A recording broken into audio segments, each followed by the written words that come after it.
Imagine a young man who races his way to the Olympics, only to find himself fighting for survival on a life raft in the vast Pacific.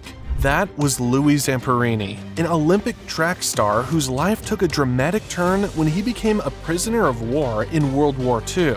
The story of Louis Zamperini goes beyond athletic achievements. It reveals the remarkable possibility that lies in the capacity of the human will to overcome even the most nightmarish circumstances. You'll love this story. But before we dive right in, if you find stories like this inspiring, kindly consider subscribing to our channel for more incredible tales. And now to our story for the day. Who is Louis Zamperini, and what is his story? Louis Zamperini was born to Italian immigrant parents in New York on January 26, 1917. Though he wasn't born with a silver spoon, young Louis had lightning in his legs. At an early age, he loved running, and as such, it didn't take long before this raw talent transformed into pure speed. By 1934, at just 17, Zamperini had become a national sensation. He scorched the high school mile record with a blistering time of 4 minutes and 21.2 seconds, a mark so impressive it stood unchallenged for 20 years. Zamperini's talent eventually earned him a coveted scholarship to the University of Southern California, where he continued to dominate. In 1938, he broke the NCAA mile record of 4 minutes 8.3 seconds. This remarkable feat earned him the nickname Torrance Tornado. He actually won the NCAA Mile Championship twice and also helped the university win 2 NCAA outdoor team titles during the 1938-39 season. At 19, Zamperini qualified for the prestigious 5,000-meter race at the Berlin Olympics. Finishing a distance race in less than a minute was an uncommon feat for competitors at the Olympics. The 3 fastest final lap times in the mile were 61.2, 59.1, and 58.9 seconds. However, Zamperini finished with a 56 seconds lap. This record-breaking final lap defined Louis Zamperini's Olympic career. In 1941, while the globe was engulfed in the throes of World War II, Louis Zamperini, the renowned Torrance Tornado, who had raced in the Olympics and established the high school mile mark, experienced a different type of fire within him, the kind that burns intensely for service to the nation. Yielding to that desire, he ended up joining the Army Air Corps. There, his skills were focused on a different kind of goal rather than the finish line. He rose to become a bombardier, an essential part of the B-24 Liberator bomber crew. The B-24 was a wartime workhorse known as the Flying Fortress due to its overwhelming size and firepower. Armed to the teeth with rifles, these monstrous creatures carried massive bomb loads on far-off missions intended to destroy enemy industry and infrastructure. Zamperini understood the gravity of his duty. He was now responsible for dropping those bombs with perfect accuracy. He put in endless training to become an expert in bomb site operation and aerial navigation. Enemy fighters and flak were a continuous concern on every mission, but Zamperini, driven by duty and patriotism, addressed the threat head-on. Fast forward to 1943. Zamperini was on a routine patrol over the vast expanse of the Pacific Ocean. As they peered beyond the horizon in search of their target, the steady hum of the B-24 engines resonated in his ears. Abruptly, a nauseating shockwave tore across the plane. Alarms went off, and the air was heavy with the pungent scent of burning metal. The crew experienced a sudden wave of panic upon realizing that their B-24 was malfunctioning. With a heart pounding against his chest, Zamperini braced himself for impact. The once steadied Flying Fortress dipped. Its controls became unresponsive, before finally plummeting towards the harsh ocean below. The plane broke apart around Zamperini, causing a loud crash that radiated throughout his body.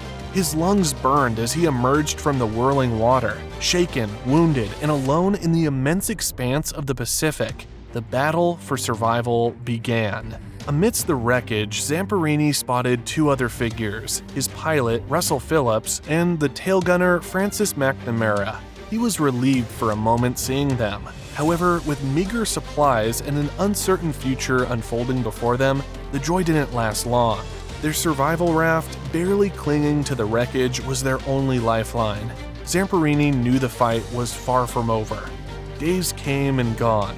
The sun scorched their skin, turning them red, and their meager rations dwindled. Their only source of hydration was collecting rainwater in their battered helmets. One particularly nightmarish afternoon, a shark paid them a visit.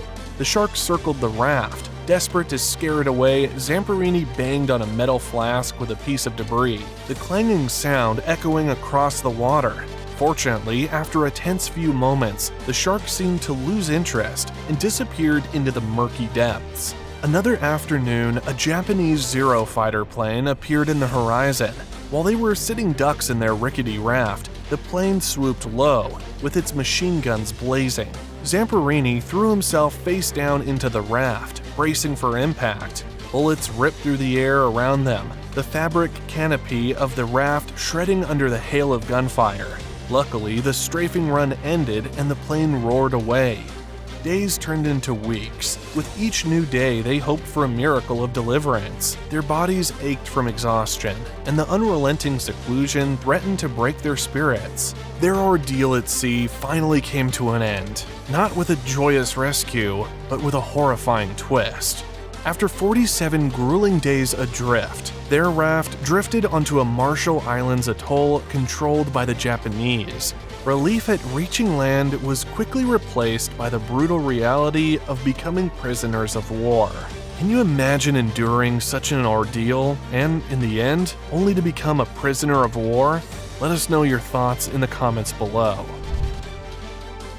Japanese POW camps were notorious for cruelty, with constant hunger, overcrowding, malnutrition, and lack of medical care.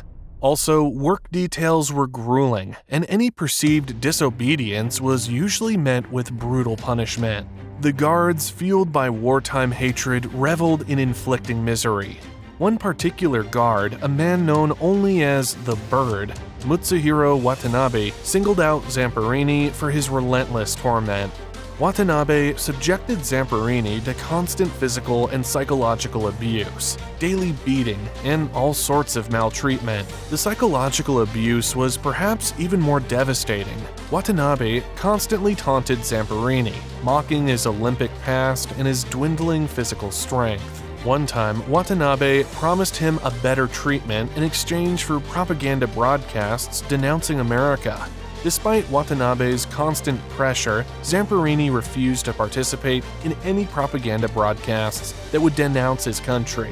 For over 2 years, Zamperini endured this relentless torment. News eventually reached Zamperini's family that he was presumed dead, which added another layer of despair to his already bleak existence. Yet a flicker of defiance remained, a spark of the will to survive that even the Bird couldn't extinguish. In the year 1945, the war ended and Zamperini was finally liberated. However, for Zamperini, the war wasn't over. His liberation wasn't entirely a joyous occasion, but a bittersweet homecoming. Even though he was not more a prisoner of war, the scars, both physical and emotional, had eaten deep into him. Nightmares of the camp plagued his sleep, and constant fear had etched itself into his very being. The journey back to normalcy was arduous. The physical wounds healed slowly, but the emotional trauma lingered. He struggled to reintegrate into society. Thankfully, Zamperini later found solace in Christianity, a faith that offered him a path to healing, a way to confront the darkness that threatened to consume him. He learned that clinging to hatred would only imprison him further. In 1950, 5 years after his liberation, he took a remarkable step.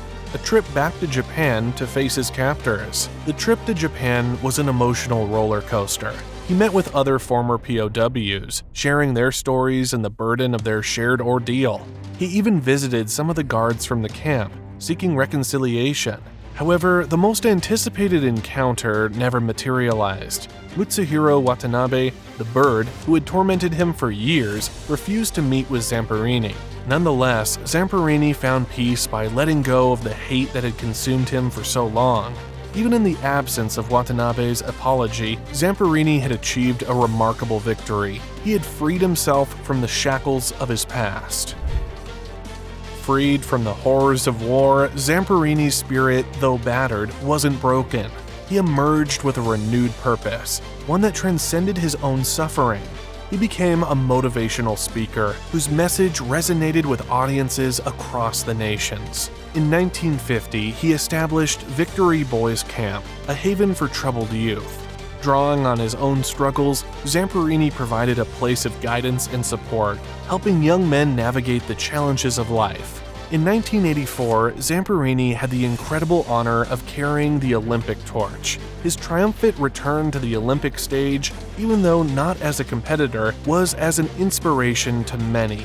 Again, in 1998, he returned to Japan, once again carrying the torch. This time, it wasn't just a symbol of the Olympic spirit, but a symbol of reconciliation.